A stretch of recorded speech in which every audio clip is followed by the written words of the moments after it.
ನೀವು ಮಾಡಿದಂತಹ ನುಡಿಗಳಿಗೆಲ್ಲ ಮರುಳಾಗ್ತೇನೆ ಅಂತ ಭಾವಿಸಿದ್ರ ಏನು ನಿಮ್ ಮನೆಗೆ ಬರ್ಬೇಕಾ? ನೀ ಕೊಟ್ಟ ಹಣ್ಣನ್ನ ಸ್ವೀಕರಿಸಬೇಕು.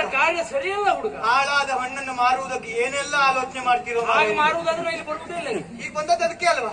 ನನಗೆ ಹಾಗೆ ತಿನ್ಬೇಕು ಅಂತ ಆದ್ರೆ ನಾನು ನಿಮ್ಮನೆಗೆ ಬರ್ತಿದ್ದೆ. ಹೌದಾ? ಇಲ್ಲಿ ವಿಶೇಷವಾಗಿರುವಂತಹ ಹೊಳಪುಳ್ಳ ಈ ಕೆಂಪು ಹಣ್ಣು ಅದನ್ನ ನಾನು ಬಯಸಿ ಬಂದಿದ್ದೇನೆ. ನೀವು ಎಷ್ಟೇ ಪ್ರಯತ್ನಿಸಿದ್ರು ಬಿಡುವವ ನಾನಲ್ವೇ ಅಲ್ಲ. ಆ ಹಣ್ಣು ನನ್ನದ್ದೇ. ಏನು ಹೇಳ ಭೂತಳವನು ಬೆಳಗಿಸುವ ಪ್ರಖ್ಯಾತ ಪುರುಷ ಲೋಕನಯನ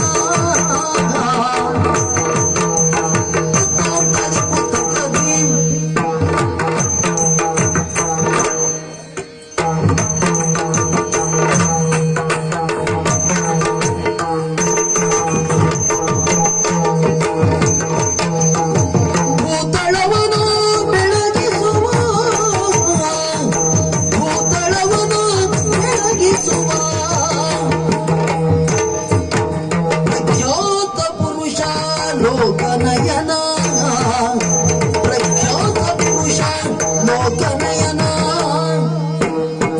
ಈತ ನಿಂಗೆ ಕಷ್ಟ ಕೊಡುವ ರೀತಿ ವಿಹಿತವೇ. ಈತ ನಿಂಗೆ ಕಷ್ಟ ಕೊಡುವ ರೀತಿ ವಿಹಿತವೇ. ಕೊಡುವ ರೀತಿ ವಿಹಿತವೇ.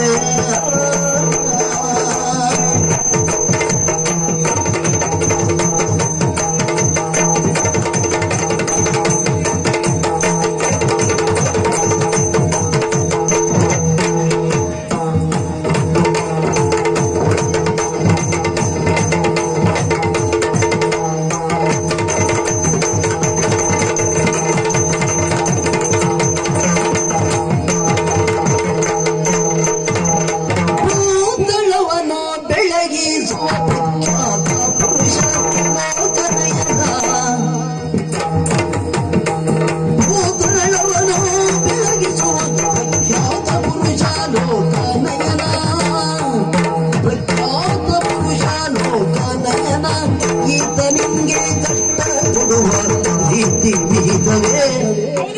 ಈತ ನಿಂಗೆ ಕಷ್ಟ ಕೊಡುವ ರೀತಿ ವಿಹಿತವೇ.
ಇಷ್ಟು ಮಾತನ್ನು ಹೇಳಿದರು ನಿನ್ನ ಕಾರ್ಯಕ್ಕೆ ನೀನು ಮುಂದಾಗಿ ವರ್ತಿಸ್ತಾ ಇದ್ದೀಯ. ಹಣ್ಣನ್ನು ತಿನ್ನುವುದೇ ಕಾರ್ಯವನ್ನು ಮುಖನಾಗಿ ಹೋಗ್ತಾ ಇದ್ದೀಯ. ಆಲೋಚನೆ ಮಾಡು ಬಾಲಕ. ಪ್ರಪಂಚದಲ್ಲಿ ಧರ್ಮ ಸಾಕ್ಷಿ ಇರಿಸಿಕೊಂಡಿರುವಂತಹ ಸೂರ್ಯ ದೇವ ಅವನಿಂದಲೇ ಪ್ರಪಂಚದ ಜನರು ಅವರವರ ಕರ್ಮದಲ್ಲಿ ನಿರತರಾಗಿ ಜೀವನವನ್ನು ಸಾಗಿಸ್ತಾ ಇದ್ದಾರೆ. ಸರಿ, ಇಂತಿರುವ ಸಂದರ್ಭದಲ್ಲಿ ನೇರವಾಗಿ ನೀನು ಹೋಗಿ ಪ್ರಜ್ವಲಿಸುತ್ತಿರುವಂತಹ ಸೂರ್ಯದೇವನನ್ನು ಒಮ್ಮೆ ನುಂಗಿದೆ ಅಂತಾದ್ರೆ ಇಟ್ಕೊಳ್ಳೋಣ. ಪ್ರಪಂಚ ಪರಿಸ್ಥಿತಿ ಏನಾಗ್ತದೆ? ಜನರೆಲ್ಲರೂ ಅಲ್ಲೋಲ ಕಲ್ಲೋಲಾಗಿ ಹೋಗ್ತಾರೆ. ಅವರವರ ಕಾರ್ಯ ಅನ್ನೋದು ವ್ಯರ್ಥವಾಗಿ ಹೋಗ್ತದೆ. ಇಂತಹ ಕಾರ್ಯವನ್ನು ಮಾಡುವುದು ಎಂದೆಂದಿಗೂ ತರವಲ್ಲ ಬಾಲಕ, ತರವಲ್ಲ. ಹಾಗಾಗಿ ಹೇಳ್ತಾ ಇದ್ದೇನೆ, ಒಳ್ಳೆಯ ಮಾತಿನಿಂದ ಹೋದರೆ ಸರಿ. ಇಲ್ಲ ಅಂತಾದ್ರೆ ಬುದ್ಧಿಯ ಮಾತನ್ನು ಹೇಳಿದ ಸಾಕಾಗಿಲ್ಲ ಅಂತಾದ್ರೆ ಪೆಟ್ಟೇ ಕೊಡ್ಬೇಕಾಗ್ತದೆ. ನಾನು ನಿನಗೆ ಪೆಟ್ಟು ಕೊಡ್ತೇನೆ. ಯಾವ ರೀತಿ? ಜೊತೆಗೆ ಆ ಹಣ್ಣನ್ನು ತಿಂತೇನೆ. ಕೇಳೋದಕ್ಕೆ ನೀನ್ ಯಾರು? ಏನು ಅಂತ ನೋಡ್ತೇನೆ ಮಗ.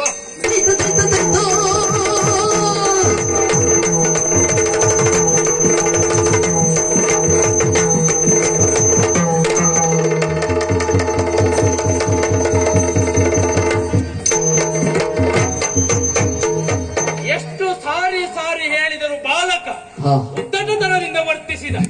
ಏನಾಯ್ತು ನೋಡಿದ್ರೆ ಪ್ರತಿ ಪರಿಸ್ಥಿತಿ ನನ್ನ ವಜ್ರಾಯುಧದಿಂದ ಬಿದ್ದಿದ್ದಾನೆ. ಮುಂದೇನಾಗ್ತದೆ ನೋಡು.